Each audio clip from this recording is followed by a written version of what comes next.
আমার বয়স যে বছর 21 পূর্ণ হলো, ভোট দিলাম। দ্বিতীয়বার যখন চটের পর্দা ঢাকা খোপড়িতে ঢুকে প্রগতিশীল প্রতীক চিহ্নে ছাপ মারছি, তখন আমি 26। 29 বছর বয়সেও বিশ্বের নিঃস্বতম গণতন্ত্র রক্ষার জন্য আমার প্রাণ আকুল হয়ে উঠেছিল। কিন্তু এবছর ভোটের দিন সারা দুপুর তক্তাপোষে শুয়ে বেড়ার ফোঁকর দিয়ে পতাকা উড়ানো রিকশার যাতায়াত দেখেছি, কিন্তু ভোট দিতে যাইনি। না, আমি ভোট বয়কট করিনি, ভোট আমাকে বয়কট করেছে। কারণ আমার বয়স 31, 30-এর পর সরকারি চাকরি পাওয়া যায় না। যে সরকার আমাকে চাকরি দেবে না, সেই সরকার গঠনের জন্য গায়ে আমার পুলক লাগে, চোখে ঘনায় ঘোর, এরকম আশা করা যায় না। বিশেষ বিশেষ ক্ষেত্রে অবশ্য বয়স 5 বছর শিথিলযোগ্য, কিন্তু আমার ক্ষেত্রে বিশেষ কারণ বিশেষভাবেই অনুপস্থিত। অগত্যা সরকারি চাকরি পাবার একটাই উপায় আছে, সার্টিফিকেট জাল করে বয়স কমিয়ে ফেলা। কিন্তু হে নন্দিত নেতৃবৃন্দ, যদিও আমার চোখের উপর আপনাদের অনির্বচনীয় লীলাময় জীবন খোলা আছে, তবু জালিয়াত হতে পারবো না। আমার বাবা সৎ ছিলেন। এই গঞ্জের বাজারে ন্যাড়া ছাতিম তলায় কাঁচা পাকা চুলে পুরু কাচের চশমা চোখে যে বৃদ্ধটি কুঁজো হয়ে মান্ধাতার আমলের টাইপরাইটারে আমার এবং আমার মতো শত শত চাকরি প্রার্থী এবং ভোটদাতা অর্থাৎ আপনাদের পরমান্যদাতা যুবকের হাজার হাজার দরখাস্ত টাইপ করে দিতেন, একদিন ভর দুপুরে তার বুকের বাঁ দিকের লচ্ছড়ে টাইপ মেশিনটা বিগড়ে গেল। সেই ফাঁকা জায়গায় আমি কলা নিয়ে বসে পড়লাম। কার্বাইডে পাকানো চালানি বর্তমান কলার রং যদিও বোম্বাই অভিনেত্রী চটককেও হার মানায়, তবু খেতে অতিশয় অখাদ্য, ফলে আমাকে ডাবের সঙ্গে ভাব জমাতে হলো। পা ফাঁক করে দাঁড়িয়ে ধুতি পাঞ্জাবি শার্ট প্যান্ট যখন সরু নল দিয়ে চোঁ চোঁ করে সুমিষ্ট জল টেনে নিত, তাদের দু পায়ের ফাঁক দিয়ে আমি এই গঞ্জের ছিন্ন বিচ্ছিন্ন মানুষের মর্মান্তিক মহিমাকে স্পর্শ করতাম।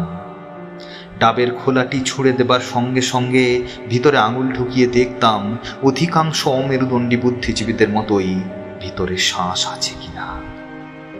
তারপর চিরুনি, ব্লাউজ, ধূপকাঠি, তরমুজ, চাল, হুঁশিয়ারি মাল এবং ধূর্ত নেতা পূর্তমন্ত্রী হবার জন্য যত বড় স্বপ্ন দেখে, ঠিক সেই আয়তনের মিষ্টি কুমড়ো অর্থাৎ একের পর এক বহুমুখী বাণিজ্য বিস্তারে আমি বিড়লাকেও ছাড়িয়ে গেলাম।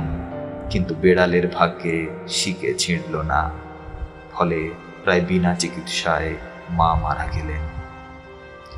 আমাদের এখানে গত 20 বছরে আধখানা হাসপাতাল হয়েছে, বাকি আধখানা আর হবে না, কারণ প্রধান রাজনৈতিক দলের নেতারা অধিকাংশই ডাক্তার এবং তাদের নার্সিংহোম আছে। রোজ ভোর 4টে উঠে আমি যখন বস্তির গণতান্ত্রিক খাটা পায়খানায় লাইন দিতাম, মা নিজের হাতে দেওয়া ঘুঁটে জ্বালিয়ে চা করে দিতেন।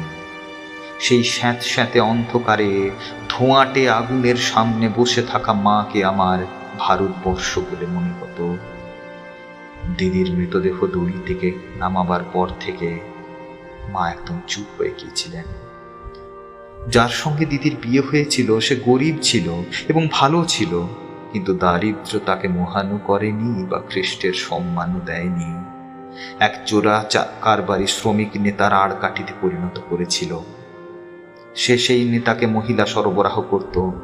সেই নেতার সঙ্গে মন্ত্রীর যোগাযোগ ছিল, মন্ত্রীর সঙ্গে কেন্দ্রের যোগ ছিল, কেন্দ্রের সঙ্গে পরিধির যোগ ছিল, পরিধির সঙ্গে ব্যাস এবং ব্যাসের সঙ্গে ব্যাসার্ধের সংযোগ ছিল, এবং এই সব সূক্ষ্ম যোগাযোগগুলি একসঙ্গে কিট লেগে একটা মোটা নাইলনের দড়ি হয়ে দিদির গলায় ফাঁস লাগিয়েছিল। চাকরি আমার হতো। জেলার সব ছাত্রদের মধ্যে আমি যদি মাতৃভাষায় প্রথম না হয়ে আপনাদের পিতৃভাষা অর্থাৎ ইংরেজিতে প্রথম হতাম, হয়তো আমার বরাত খুলে যেত। অথবা আমার বন্ধুরা যারা ঠিক ঠিক জায়গায় তেল সরবরাহে আরব রাষ্ট্রগুলিকেও হার মানিয়েছে, আমি যদি তাদের সঙ্গে প্রতিযোগিতায় নামতে পারতাম, তাহলে আমার গলায় বাদামের ছুরির বদলে নেকটাই ঝুলত। গর্তে ঢুকে যাওয়া ফ্যাকাশে হলুদ রঙের দুটো চোখের শূন্য দৃষ্টি আর একটা অকেজো টাইপ মেশিন ছাড়া বাবা আমার জন্য আর কিছু রেখে যেতে পারেননি। এবছর জীবনের সর্বশেষ ভর্তি দিয়ে মা চলে গেলেন, ভারতবর্ষ পড়ে রইল। আমার আর কোনো দায় নেই। যেহেতু আজকের দর্শন আগামীকালের সংস্কার মাত্র, এখন যদি আমি সন্ন্যাসী হয়ে যাই, বন্ধুরা বলবে পালিয়ে গেল। বিদেশি টাকায় পুষ্ট যেসব তথাকথিত জনসেবা প্রতিষ্ঠান আছে, তাতে যদি ভাতের জন্য ঢুকে পড়ি, তারা বলবে বেটা গুপ্তচর। যদি আত্মহত্যা করি তাহলে কাপুরুষ। আর যদি সোজাসুজি প্রতিবাদ করি, তাহলে আপনারা রাজনৈতিক নৈশ প্রহরীরা কালো টাকার কুমিরদের অন্ধকার পাড়ায় গিয়ে মাঝরাতে নকশাল নকশাল বলে খেউ খেউ করে তাদের জাগিয়ে দেবেন। এমনকি অবস্থা তেমন তেমন বেগতিক দেখলে আপনাদের সঙ্গে রাশিয়া আমেরিকাও যোগ দেবে। এতদিন চাকরি খুঁজেছি, পাইনি।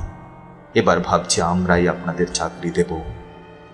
আমরা যারা বেকার, আধা বেকার, ভবঘুরে, বাউন্ডুরে ভিখিরি, যাদের জমি নেই কিন্তু জমিতে খাটে, বাড়ি বানায় কিন্তু বাড়ি নেই, যারা শহরে আলো জ্বালে কিন্তু যাদের কুপিতে তেল নেই, যারা কারখানা বানায় কিন্তু কারখানা যাদের আস্থা কুড়ে চালান করে দেয়, যারা কোনোদিন একটা ভালো জামা পরেনি, শরবত খায়নি, বেড়াতে গিয়ে পর্বতমালার স্তব্ধ নিরাশক্তি ও মহত্বকে স্পর্শ করেনি, যারা জন্মায় আর খাটে, খাটে আর মরে, যারা পিঁপড়ের মতো, পোকা মাকড়ের মতো, শীত রাত্রির ঝরা পাতার মতো, সেই সব নিরক্ষর, নগণ্য, কুঁজো, অবজ্ঞাত, করুন, যাদের দেখার জন্য আর ঠকাবার জন্য আপনারা বিরাট মঞ্চে উঠে দাঁড়ান, যারা আগামী দিনের ভারতবর্ষের, গোটা পৃথিবীর এবং সৌরজগতের মালিক। আমি তাদেরই একজন হয়ে এই জংশন স্টেশনে বাদাম বেচে যাচ্ছি। কসাইয়ের বাঁ হাতের বুড়ো আঙুলের মতো জীবন আমাদের, যে কোনো মুহূর্তে বিচ্ছিন্ন হয়ে যেতে পারি। আবার এই আঙুলের কেন্দ্রীভূত চাপে খোলা ফাটিয়ে বের করে আনা যায় রাজনৈতিক ক্ষমতার পুষ্টিকর তৈলবীজ, আর সমস্ত শুকনো খোসা বাতাসে উড়ে যায়। বাতাসের সঙ্গে আকাশ স্পর্শ করে মানুষের অনন্ত ঘৃণার আগুন।